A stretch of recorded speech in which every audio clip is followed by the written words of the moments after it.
إن الحمد لله نحمده ونستعينه ونستغفره ونؤمن به ونتوكل عليه ونعوذ بالله من شرور أنفسنا ومن سيئات أعمالنا من يهده الله فلا مضل له ومن يضلل فلا هادي له وأشهد أن لا إله إلا الله وحده لا شريك له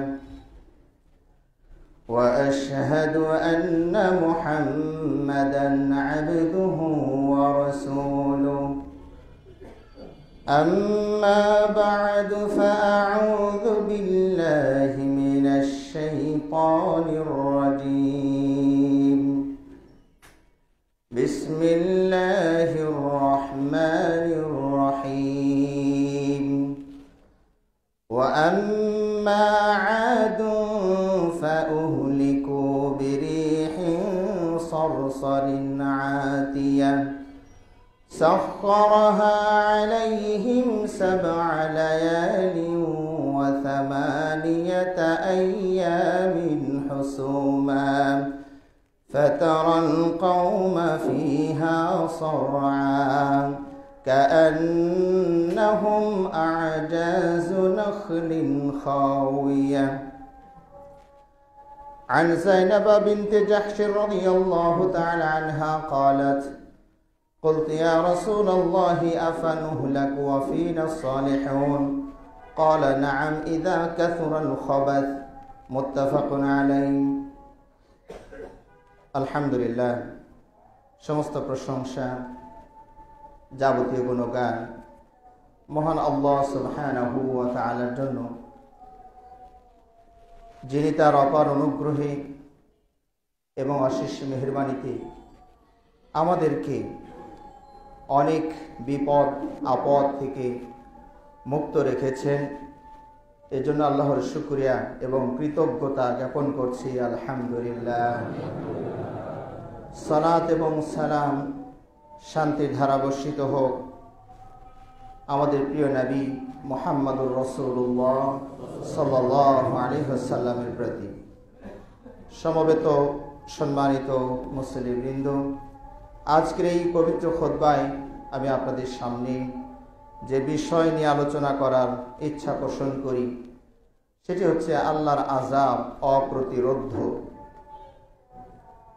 আল্লাহর আযাব, আল্লাহর পাকড়াও, আল্লাহর শাস্তি যদি এসে যায়, পৃথিবীর তথা সৃষ্টিকুলের এমন কোনো ক্ষমতা নেই, সাধ্য নেই সে যে সেই আযাবকে প্রতিহত করতে পারে, ঠেকাতে পারে, দমাতে পারে। তার চাক্ষুষ প্রমাণ আমরা ইতিমধ্যেই অনেকবার অবলোকন করেছি, স্বচক্ষে দেখেছি, স্বকর্ণে শুনেছি। ইতিমধ্যেই আপনারা পাপের শহর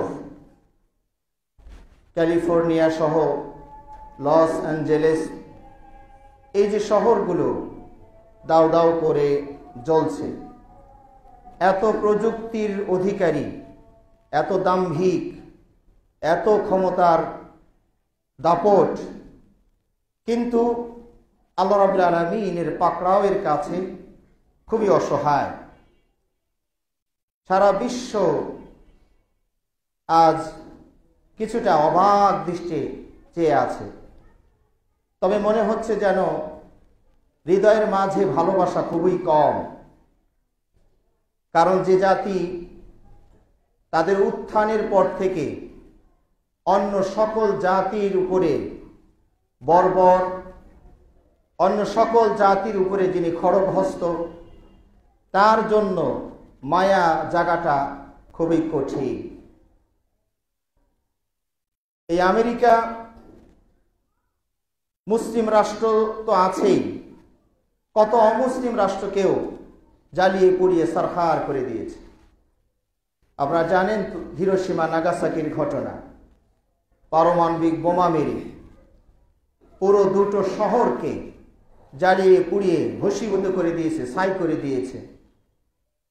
কত হাজার কিলোমিটার বেগে আগুনের ঝড় তৈরি করে এই পারমাণবিক বোমা। ঘর বাড়ি দালান কোঠা, এমনকি নদীর পানি পুকুরের পানি পর্যন্ত কত ভাবে গরম হয়ে যায়, মানে পানিতেও লুকিয়ে কেউ নিস্তার পাবে না। এভাবে ভিয়েতনামেও সে বর্বরচিত হামলা চালিয়ে তছনছ করে দিয়েছে। এভাবে কিছু অমুসলিম রাষ্ট্রেও সে হানা দিয়েছে। আর মুসলিম রাষ্ট্রের তো কথাই নেই। আপনি দেখুন যে আফগানিস্তান 20টি বছর ছোট্ট একটা ছুতো তুলে অজুহাত দিয়ে টুইন টাওয়ারকে ওসামা বিন লাদেন হামলা করে উড়িয়ে দিয়েছে। এই ছুতো তুলে পুরো একটা জাতিকে 20টি বছর ধরে তছনছ করে দিয়েছে। এভাবে ইরাক একদিক দিয়ে ইরাকের পক্ষে গোপনে গোপনে পক্ষে থাকার প্রতিশ্রুতি দিয়ে তাকেই উস্কিয়ে দিল কুয়েতকে দখল করার জন্য। পরে কুয়েত যখন আবার বিপদে পড়ে তাদের দ্বারস্থ হলো, তখন ঠিকই সে আমেরিকা ঘুরে আবার কুয়েত হয়ে ইরাককে ইচ্ছে মতো, বন্ধু দেশকে ইচ্ছে মতো তারে শাসন করল। কারণ আপনারা হয়তো জানেন, ইরাকের সাথে যুদ্ধের সময় আমেরিকা ছিলেন ইরাকের পক্ষে, বন্ধু দেশ, আর রাশিয়া ছিলেন ইরানের পক্ষে। সেটাও কত বছর যুদ্ধ ছিল, মনে হয় 20 বছরের কাছাকাছি ওই যুদ্ধটা ছিল। যে 20 বছরের বন্ধু যে তাকে 20টি বছর সহযোগিতা দিল, সেই বন্ধুই মুহূর্তের ভিতরে শত্রুতে পরিণত হয়ে গেল এবং তাকে তছনছ করে দেওয়া হয়েছে। ইরাক পুরো তছনছ, সিরিয়াও তছনছ। আর ফিলিস্তিনের কথা আর কি বলবেন, ওটার বলার তো আর তেমন ভাষা নেই। এই ইসরায়েলকে বর্বরোচিত, ন্যাক্কারজনক এবং বলা যায় যে উলঙ্গ সাহায্য সহযোগিতা, মানে অন্ধের মতো এক চেটিয়ে করে গিয়েছে। ফিলিস্তিন শহর আজ প্রায় 80 বছর ধরে এই ইসরায়েল আমেরিকার ছত্রছায়ায় সার্বিক সহযোগিতায় ফিলিস্তিনের মাটিকে মাটির সাথে মিশিয়ে দিয়েছে। গাজার চিত্র এখন আপনারা দেখলে বুঝবেন যে সেখানে একসময় মানুষ বসবাস করেছে, এটা বোঝাই বড় মুশকিল হয়ে যাবে। শুধু দালান কোঠায় ধ্বংস করেনি, তারা রাস্তাঘাটগুলো বোলডোজার দিয়ে এমনভাবে ধ্বংস করে দিয়েছে, ওটা মরুভূমি। কোনো সময় একসময় পাকা একটা রাস্তা ছিল, বোঝার উপায় নেই, মানুষ চলাচল করেছে, বোঝার উপায় নেই। স্কুল কলেজ কোনো প্রতিষ্ঠানই তার কাছে নিরাপদ ছিল না। যেগুলোকে বলা হতো যে নিরাপদ আশ্রয়, সেখানেও বোমা মেরে সবকিছু উড়িয়ে দেওয়া হয়েছে, তছনছ করে দেওয়া হয়েছে। আজ মানুষের মনে এই প্রশ্নটাই জেগেছে, তাহলে কি আল্লাহ রাব্বুল আলামিন ফিলিস্তিনের সেই রোনাজারি, সেই আহাজারি, শিশুদের চোখের পানি, মা হারা শিশুর কান্না, সন্তান হারা মায়ের কান্না, এই সব কি আল্লাহর দরবারে কবুল হয়ে গেল? আজ বাইডেন পর্যন্ত বলতে বাধ্য হচ্ছে যে মনে হচ্ছে আমার দেশ কোনো একজন অশুভ শক্তি বোমা মেরে সব তছনছ করে দিয়েছে।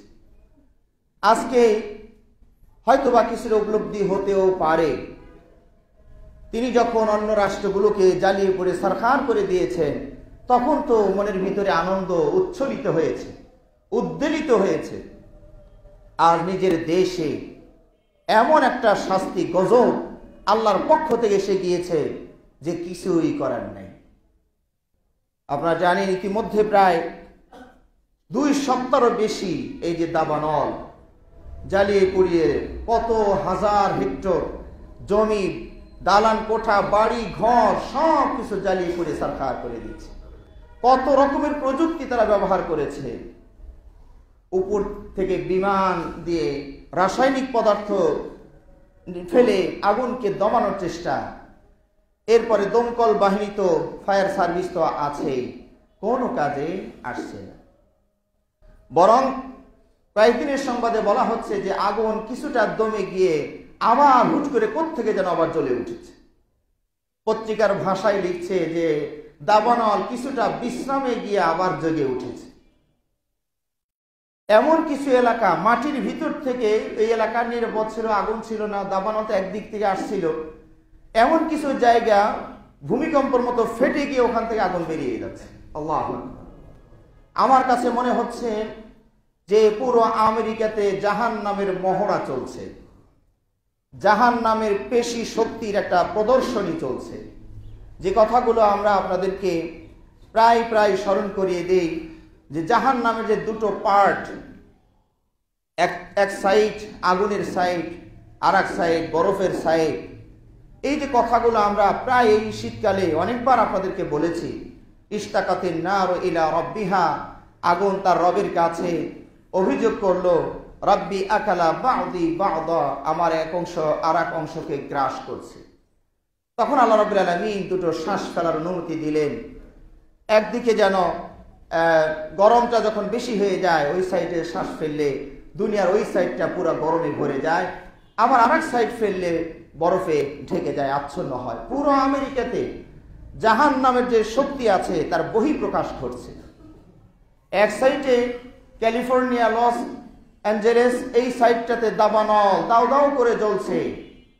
আবার ঠিক অপর প্রান্তে বরফ আর বরফ, গাড়ি চলাচল পুরা স্তব্ধ হয়ে গিয়েছে। গাড়ি যেখানে যেখানে দাঁড়িয়ে আছে ওখানে দাঁড়িয়ে আছে, যাওয়ার ক্ষমতা নাই, বরফে আটকে দিয়েছে, চাকা নড়ে না। এমন ভাবে বরফটা পড়েছে যে গাড়ির জানালা খুলতে পারছে না, বরফে ওটাকে ব্লক করে দিয়েছে। ঘরের দরজা পর্যন্ত ব্লক, দরজা খুলবেন বরফে এটাকে ঢেকে ফেলেছে, দরজা খোলার উপায় নেই। তাহলে আল্লাহর ক্ষমতা শক্তি যদি এসে যায়, দমানোর ক্ষমতা কারো নেই। কিন্তু শিক্ষা নিবে কে? এটাই হলো বিষয়।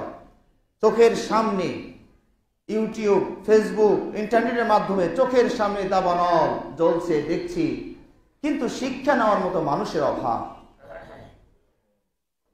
আল্লাহ রাব্বুল আলামিন এই আযাবগুলো কেন দেন কোরআনে বারবার বলে দিয়েছেন।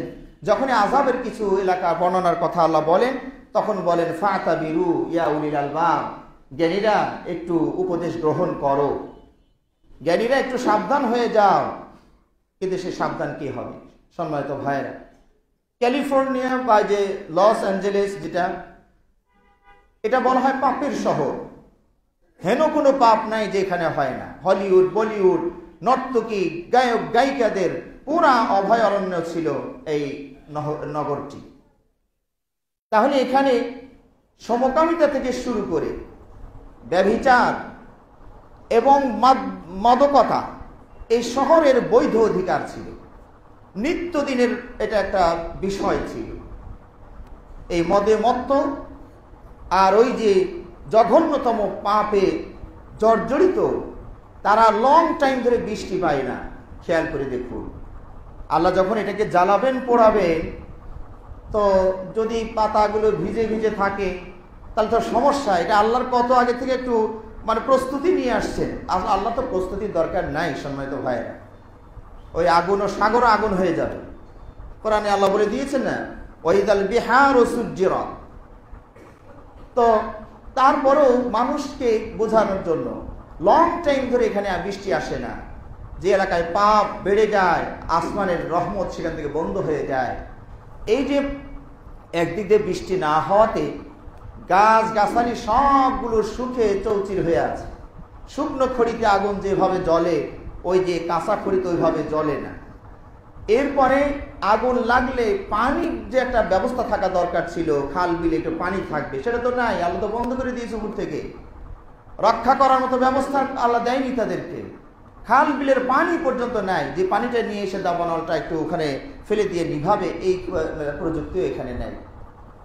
তাহলে এই যে পাপের শহর, আর সব কিছু বিলীন হয়ে যাচ্ছে, তছনছ হয়ে যাচ্ছে। হয়তো অনেকেই মনে করতে পারে যে সেখানে তো কিছু মুসলিমও ছিলেন, ভালো মানুষও ছিল, তাহলে কেন আযাব আসছে? হ্যাঁ, আল্লাহ রাব্বুল আলামিন এই কথা আল্লাহ নবী সাল্লাল্লাহু আলাইহি ওয়াসাল্লাম হাদিসে বলে দিয়েছেন, যখন কোনো নগরীর পাপের মাত্রাটাই বেড়ে যায় আর আল্লাহর আযাব যখন এসে যাবে, তখন এই ভালো মন্দ যাচাই করে আল্লাহ মারবেন না, সবগুলোকে একসাথে নিমিষে ধ্বংস করে দিবেন। পরবর্তীতে নিয়ত অনুযায়ী তাদেরকে কিয়ামতের দিন আল্লাহ উঠাবেন। যায়নাব বিনত জাহশ রাদিয়াল্লাহু তাআলা আনহা নবী সাল্লাল্লাহু আলাইহি ওয়াসাল্লাম যখন ধ্বংসের হাদিসটি আলোচনা করছিলেন, তখন তিনি জিজ্ঞেস করলেন, আফানুহলাকু ওয়া ফীনাস সালিহুন, ইয়া রাসূলুল্লাহ, আমাদেরকে কি ধ্বংস করে দেওয়া হবে, অথচ ওই সময়ও আমাদের মাঝে কিছু না কিছু ভালো মানুষ থাকবে, নেককার মানুষ থাকবে? আল্লাহ নবী সাল্লাল্লাহু আলাইহি ওয়াসাল্লাম বললেন, নাম ইযা কাসুরাল খাবার, হ্যাঁ, যদি পাপাচারিতা মাত্রাতিরিক্ত হয়, অতিরিক্ত হারে বেড়ে যায়, তখন ওই 2-4 জন ভালো মানুষের গণনা করা হবে না। আজকে সেটাই আপনার ওই এলাকায় গুলোতে ঘটে গিয়েছে। সম্মানিত ভাইয়েরা, এই আযাব আজ নতুন বিষয় নয়। প্রাচীনতম ইতিহাসগুলো পড়ে দেখুন, আল্লাহ রাব্বুল আলামিন এক একটা জাতিকে এইভাবে ধরেছেন। কাউকে আল্লাহ রাব্বুল আলামিন পানি দিয়ে ধ্বংস করেছেন, কাউকে বাতাস দিয়ে ধ্বংস করেছেন, কাউকে সাউন্ড বোমা বিকট শব্দ দিয়ে ধ্বংস করেছেন। ফিরাউনের উপরে আল্লাহ রাব্বুল আলামিন কয়েক ধাপে কয়েকবারে 9টির মতো পরীক্ষামূলক শাস্তি প্রয়োগ করেছেন। প্রতিবারই তারা আত্মসমর্পণ করেছে, মুসা আলাইহিস সালামের কাছে আত্মসমর্পণ করেছে, এই আযাবটা যদি আল্লাহ নিয়ে নেয়, আপনার রব সরিয়ে দেয়, আমরা মুমিন হয়ে যাব। তো মানুষ বিশ্বাসঘাতকতা, ওয়াদা খেলাপ করলে কতবার করতে পারে? আল্লাহ রাব্বুল আলামিন সে জাতির কথাও কোরআনে উল্লেখ করে দিয়েছেন, ফাআরসালনা আলাইহিমুত তুফান ওয়াল জারাদ ওয়াল কুম্মাল ওয়াদ-দাফাদি ওয়াদ-দাম। এখানে 5টি আযাবের কথা আল্লাহ বলেছে। আল্লাহ বললেন, আমি তাদের উপরে হাঁকিয়ে দিলাম, চালিয়ে দিলাম, পানির বহর পাঠিয়ে দিলাম, তুফান, যেটা আমরা তুফান বলতে যেটা বুঝি, তুফান, ওটা ঝড়ো হাওয়া হতে পারে, পানির তুফানও যেটা সেটাও হতে পারে। আল্লাহ রাব্বুল আলামিন বলেন, ফাআরসালনা আলাইহিমুত তুফান ওয়াল জারাদ, টিড্ডি, এক প্রকারের কীট, পাখি, ফড়িং জাতীয় একটা, এইভাবে ভরাট করে দিলেন। সারা এলাকার যত শস্য ছিল সব ওরাই খেয়ে ফেলে। মানুষ ঘরে নিবে, খাবে, এটা এই সুযোগ নাই। পঙ্গুপাল, যেটাকে আপনারা বলেন, পঙ্গুপাল দিয়ে ওই পুরো ফল ফলাদি যা ছিল সব ওরাই খায়, ওরা আর ঘরে নিতে পারে না। তো ক্ষুধার শাস্তি এসে গেল। অল কুম্মাল, উকুন, এগুলোকে আমরা তুচ্ছ মনে করি। উকুন, ও আবার আমার কি করবে, ও তো 2 আঙ্গুলের 2 নখের চিপাই মারলেই কুটটুস করে। কিন্তু এই ক্ষুদ্র কীটগুলোই আল্লাহর সেনা হিসাবে যখন কাজ করে, তখন এই পুরো পৃথিবী অসহায় হয়ে যায়। কয়টা মারবেন আপনি উকুন? যেখানে সেখানে উকুন, কানের ভিতরে ঢোকে উকুন, নাকের ভিতরে ঢোকে উকুন, কতক্ষণ থাবড়াবেন আর কতক্ষণ মারবেন? অগণিত, অসংখ্য। ওমা ইয়ালামু জুনুদা রাব্বিকা ইল্লা হু, আপনার রবের সেনার সংখ্যা কত, এটা উনি ছাড়া নিজেও জানে, উনি ছাড়া কেউ জানে না, উনি ছাড়া কেউ জানে না। এজন্য আমি বলি, সেনা প্রধানের দায়িত্বে যিনি আছেন, জিবরাইল আলাইহিস সালাতু ওয়াস সালাম, উনি নিজেও জানেন না যে কত ফেরেশতা। এটি হাদিস আর গতকালই আমি পড়েছি। একজন ফেরেশতা নবী সাল্লাল্লাহু আলাইহি ওয়াসাল্লামকে সালাম দিচ্ছেন, তো নবী সাল্লাল্লাহু একটু ভয় পেয়ে গেলেন। তো পাশে জিবরাইল আলাইহিস সালাম ছিলেন, একটু সাহস ছিল, বলছে, না ভয় পেন না, ওটা ফেরেশতা। তবে সব ফেরেশতাকে আমিও চিনি না, সব ফেরেশতাকে আমিও চিনি না। তো শুধু সেনাবাহিনীর একটা সেক্টর, একটা বিভাগ, ফেরেশতা কুল, সে তার সদস্য সংখ্যা কত সেনা প্রধান নিজেও জানেন না। এটা তো একটা সেক্টর গেল। আর যত কিছু সৃষ্টি জগতে দেখছেন সবই আল্লাহর সেনা হিসাবে কাজ করবে। আল্লাহ রাব্বুল আলামিন ফিরআউনের উপরে উকুন দিয়েও তাদেরকে হেনস্থা করেছেন, মারাত্মক বিব্রতের মধ্যে ফেলে দিয়েছিলেন। এরপর কি, অদ্দাফাদিআ, ব্যাঙ, যেখানে সেখানে ব্যাঙ ঢুকে গিয়েছে, বিছানায়, ঘরে, চাদরে, বাইরে, রাস্তায়, পা দিবেন ব্যাঙ ক্যাক করে ওঠে পায়ের নিচ থেকে। এভাবে ভাত খাবারের ভিতরে রান্না করে রেখে দিয়েছেন, পাতিল উঠিয়ে দেখেন, আরে খাবারের মধ্যে ব্যাঙ, তরকারি উঠিয়ে দেখেন তরকারির মধ্যে ব্যাঙ, সব জায়গায় ব্যাং আর ব্যাং, ক্ষুদ্র যেগুলোকে আমরা তুচ্ছ মনে করি সেগুলি আল্লাহর সেনাবাহিনীতে যোগ দিলে আর রেহাই নেই, করার কিছু নেই। এরপর বলছেন ওয়াদ্দাম, আল্লাহ রক্ত, সব কিছুকে রক্তে পরিণত করে। খাবার পানি, ভালো পানি নিয়েছে গ্লাস ভর্তি করে, খেতে গিয়ে মুহূর্তের মধ্যে রক্ত হয়ে যায়, খেতে যাবে পানি রক্ত হয়ে গেছে।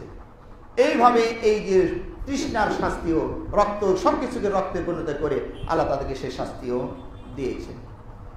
পানি আল্লাহ রাব্বুল আলামিনের শাস্তি, এগুলো তো আমরা প্রায় প্রতি বছরই কিছু না কিছু আঁচ করি। যখন জলোচ্ছ্বাস এসে যায় তখন আমরা তো কিছুটা বুঝি, যেগুলো আল্লাহ অনেক আগেই এগুলো বলে দিয়েছেন। নূহ আলাইহিস সালামের কথা আপনারা জানেন, যখন প্লাবনে সবকিছু তলে যাচ্ছিল, নূহ আলাইহিস সালাম ছেলেকে বলেছিলেন যে ছেলে কেনান, তুমি আমার নৌকায় ওঠো, বাঁচতে চাইলে ঈমান এনে আমার নৌকায় ওঠো। ছেলে কি বলেছিলেন? সাআউই ইলা জাবালি ইয়াসিমুনি মিনাল মা, আমি অচিরেই একটা পাহাড়ে আশ্রয় নিব, উঁচু পাহাড়ে আশ্রয় নিব, এই পানি থেকে আমাকে রক্ষা করবে, যে পাহাড় আমাকে রক্ষা করবে।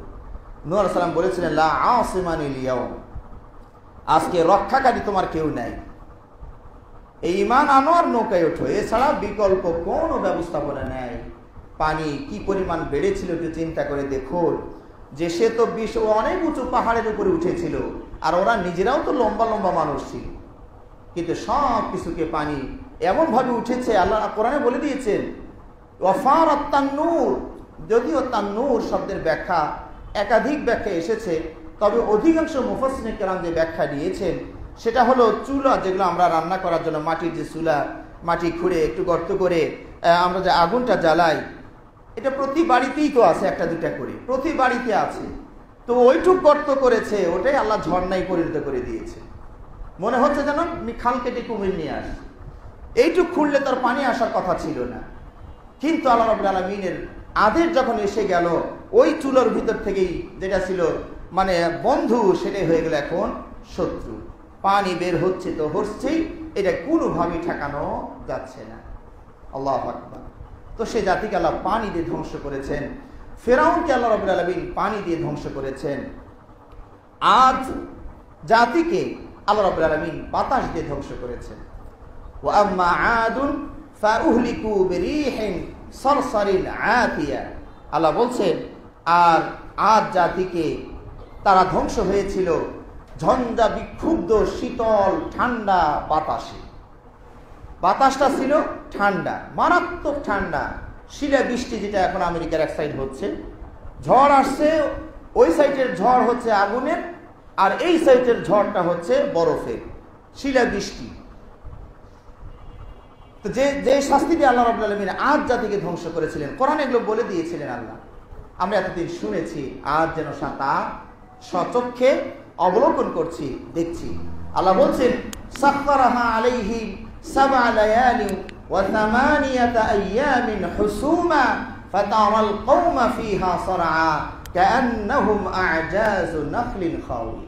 আল্লাহ বলছেন এই বাতাস সাখখারাহা আলাইহিম সাবআ লায়ালিন, 7 রাত অবিরত অবিচ্ছিন্নভাবে প্রবাহিত হলো। ওয়া থামানিয়াতা আইয়াম, এবং 8 দিন, 7 রাত 8 দিন এই বাতাস প্রবাহিত হয়েছে, সব কিছুকে তছনছ করে দিয়েছে। আল্লাহ রাব্বুল আয়াতে বলেছেন তুদাম্মিরু কুল্লা শাইইন বিআমরি রাব্বিহা, তুদাম্মিরু কুল্লা শাইইন বিআমরি রাব্বিহা। বাতাস তার রবের কথা মতো যাকে ধ্বংস করার কথা বলেছে সবগুলো গুড়িয়ে তছনছ করে দিয়েছে। কে রক্ষা করবে? বাতাস এসে গেলে ঘর বাড়ি দালান কোঠা সব তছনছ করে বাতাসে। বাতাসের কি শক্তি তো দেখেনি তো, এই যে থাপ্পড় দিলেও লাগে না। সেই বাতাসের বেগ মাত্রা যখন অতিরিক্ত হয়ে যায়, 1000 কিলোমিটার বেগে যখন বাতাসটা বওয়া শুরু হয়, কে আপনাকে আমাকে রক্ষা করবে? আল্লাহু আকবার। এগুলো আল্লাহ কোরআনে সব বলে দিয়েছেন ভাইরা। লূত আলাইহিস সালামের জাতিকে তারা জানেন সমকামিতায় জড়িয়ে পড়েছিলেন, নারী নারী পুরুষে পুরুষে অনিয়মিতভাবে, এই যে তারা বৈধভাবে এটাকে ব্যবহার করত। আল্লাহ রাব্বুল আলামিনের ক্ষোভ রাগ বেড়ে গেল। আল্লাহ রাব্বুল আলামিন তাদের উপরে বলছেন, আল্লাহ রাব্বুল আলামিন বলছেন ওয়া আরসালনা আলাইহিম ফাআমতারনা আলাইহিম হিজারাতাম মিন সিজ্জিল ফাজআলনা আলিয়াহা সাফিলাহা। তাদের মাটিটা আল্লাহ রাব্বুল আলামিন এই পুরো এলাকাটা, নগরীটা, এভাবে ঢাকা শহরটা এখন যদি মনে করে আল্লাহ যদি ফেরেশতাকে বলেন উল্টিয়ে দাও, কি অবস্থা হবে চিন্তা করুন তো দেখি। তো পুরো লূত আলাইহিস সালামের এলাকা, জিবরাইল আলাইহিস সালাম 600 ডানার মালিক। আল্লাহু আকবার! এই কত বড় প্লেন বিমান, চিন্তা করে দেখুন তো, 600 ডানায় এই এক ডানা দিয়ে পুরো নগরীটা তুলে এরকম উল্টিয়ে দিয়েছে।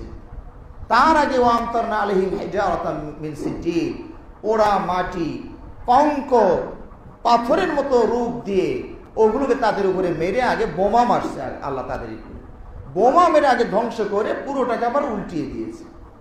কি পরিমাণ আল্লাহর ক্ষোভ এবং রাগ এই জাতির উপরে ছিল।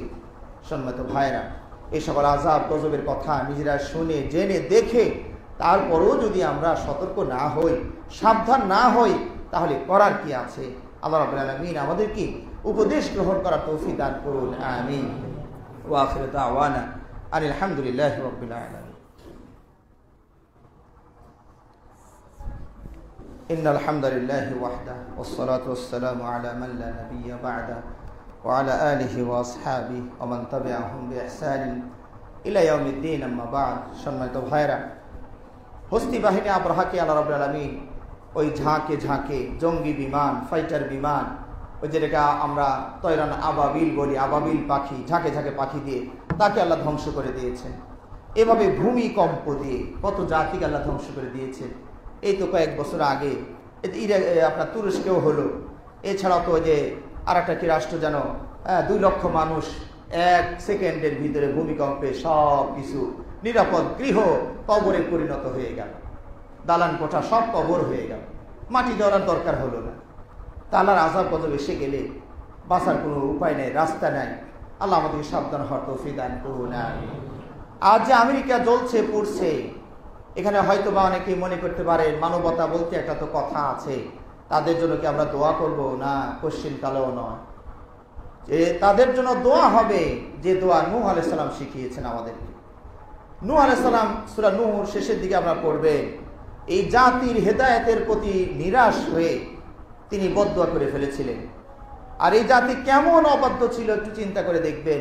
আল্লাহ কোরআনে বলে দিয়েছেন, নূহ আলাইহিস সালাম বলছেন, আমি ওদেরকে একা একা ডেকেছি, ওকে সম্মিলিত ডেকেছি, দিনেও ডেকেছি, রাতেও ডেকেছি, প্রকাশ্যে ডেকেছি, গোপনে ডেকেছি।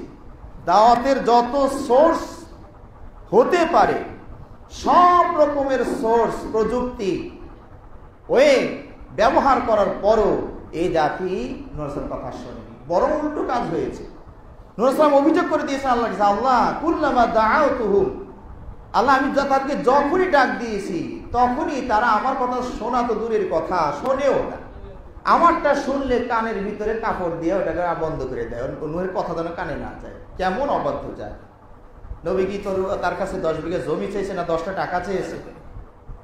দিনের কথা আগুন থেকে বাঁচানোর জন্য একটু ঘোষণা দিবে, এটাও যেন তার কানে না বসে ওয়াস্তাগশাউ ফিয়াবাহুম, কানের মধ্যে মানে তুলা দিয়া কাপড় ঢুকিয়ে দিয়া নূহের কথা যেন কানের ভিতরে না ঢুকে। কেমন অবাধ্য জাতি! 950 বছর দাওয়াতি কাজ করে মাত্র 80 জন আল্লাহর পথে আসে, হেদায়েত কবুল করে।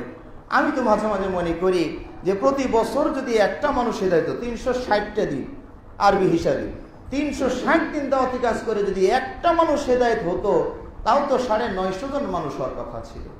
তো 360টা দিন, এতগুলো দিন, 950 বছর দাওয়াতি কাজ করে মাত্র 80 জন মানুষ হেদায়েত হয়েছে। এই জাতির উপরে নূহ আলাইহিস সালাম নিরাশ হয়ে গেলেন, বদদুয়া করে দিয়েছেন, রাব্বি লা তাযার আলাল আরদি মিনাল কাফিরিনা দাইয়ারা। আল্লাহ, এই আপনি এই কাফেরের একটাকেও আপনি বাঁচায়েন না। লা তাযার আলাল আরদি মিনাল কাফিরিনা দাইয়ারা, দাইয়ার শব্দের অর্থ আহাদা, একাধিক অর্থ আছে। তার মধ্যে এটিও একটি অর্থ যে আহাদ, আল্লাহ কাউকে ছাড়িয়েন না, সব কটাকে ধরে ফেলেন। আবার দাইয়ারা মানে এটাও হয় গৃহে বসবাসকারী যত আছে, তো গৃহে তো মানুষই বসবাস করে, এই গৃহে বসবাসকারী কাউকে আপনি ছাড়িয়েন না, কোনো কাফেরকে আপনি ছাড়িয়েন না। ফলাফল আল্লাহ নূহ আলাইহিস সালামের অভিজ্ঞতার আলোকে আল্লাহ তো জানে।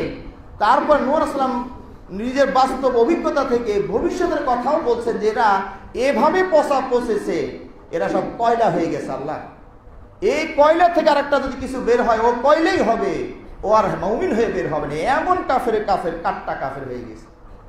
এই জন্য নূহ আলাইহিস সালাম বলছেন, ইন্নাকা ইনতাযারহুম ইউদিল্লু ইবাদাক ওয়ালা ইয়ালিদু ইল্লা ফাজিরান কাফফারা। আল্লাহ এরা এমন ভাবে পচা পচেছে, ওদের একটাকে যদি বাঁচিয়ে রাখেন, আপনার এই নেক বান্দা ৮০ জন যা গড়ে পর্দায় পেয়েছি, এগুলোকেও সে গোমরা করে ছাড়বে।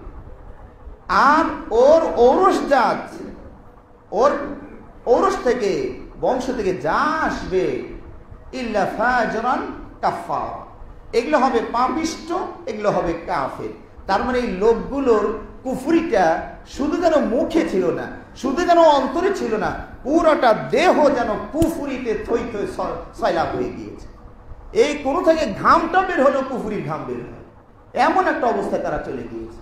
এই জন্য নূহ আলাইহিস সালাম বলেছিলেন, যদি একটাকেও বাঁচাবেন না আল্লাহ, সব কটাকে ধ্বংস করেন, একটা বাঁচলেও জাতি নষ্ট করবে। ওটা হলো ভাইরাস, করোনা ভাইরাস। ওই এক জায়গায় রেখে দিবেন আর ওগুলোকে নষ্ট করবে, এই হলো ভাইরাস। ওরা কাজেই ওদের সব কটাকে আল্লাহ সমূলে ধ্বংস করে। আজ আমেরিকার জন্য মুসলিমদের দোয়া হবে, আপনার মানবতা ফিলিস্তিনের সময় কোথায় ছিল? আপনার মানবতা ইরাকের সময় কোথায় ছিল? আপনার মানবতা আফগানিস্তান ধ্বংসের সময় কোথায় ছিল? এই নিজে বোমা মেরে একদিক দিয়ে দালানগুলো ভেঙেছেন, আর একদিক দিয়ে জ্বালিয়ে, বোমা তো আগুন তৈরি করে, বোমা মানে আগুন, একদিক দিয়ে দালানকোটা ভেঙে দেয়, আর একদিক দিয়ে আগুন জ্বালিয়ে দেয়। এই সব অপরাধী এই হোতা রব্বুল আলামিন, তা আল্লাহর এলেমে যদি এটা থাকে যে ওরা হেদায়েত হওয়ার নয়, তাহলে আমরা নূহ আলাইহিস সালামের দোয়ার সাথে সর্বাত্মক একত্বতা প্রকাশ করে বলবো, আল্লাহ এদের একটাকেও আল্লাহ বাঁচাবেন না, ওদের সব কটাকে আল্লাহ ধ্বংস করে দেন। ওরা নিজেরা দুষ্ট, আবার ফিলিস্তিনের অসহায় মানুষগুলোকে আপনার ঘরে একটু আপনাকে ডাকবে, একটু সাজদা দিবে, সেই সুযোগও তারা দিচ্ছে না। ওরা নূহ আলাইহিস সালামের জাতির কাফেরের মতো বর্বরচিত আপদ মস্তক কুফরিতে ছেয়ে গেছে। আল্লাহ ওদেরকে, ওরা নিজেরাও হেদায়েত হবে না, আরেকজনকে হেদায়েতে থাকতে দিচ্ছে না।